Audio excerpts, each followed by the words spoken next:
À l'heure où le PSG affronte le Real Madrid lors des huitièmes de finale de la Ligue des Champions, Nasser Al-Khelaifi doit repasser devant la justice suisse.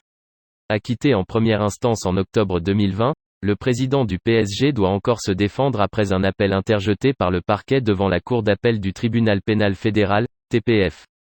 Le dirigeant du club francilien est inquiété pour une affaire liée à ses fonctions comme dirigeant du groupe Bein Media au moment de l'attribution de droits TV en marge du tristement célèbre FIFAgate.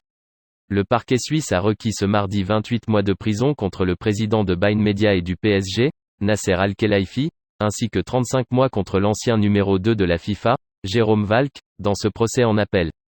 À la différence de la première instance, à l'automne 2020, la procureure fédérale Cristina Castellotte n'a pas demandé de sursis partiel.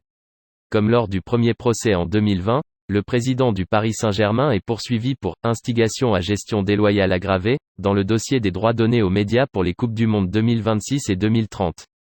Dans le volet le plus médiatisé de cette affaire, Nasser Al-Khelaifi et Jérôme Valcke sont accusés d'avoir conclu un pacte dans le dos de la FIFA en vue de l'attribution de droits TV. Jérôme Valcke est soupçonné d'avoir monnayé son soutien à Bein en échange d'une luxueuse villa sur la côte d'Emeraude Sarde, achetée pour lui 5 millions d'euros fin 2013 par une société brièvement détenue par Nasser Al-Khelaifi.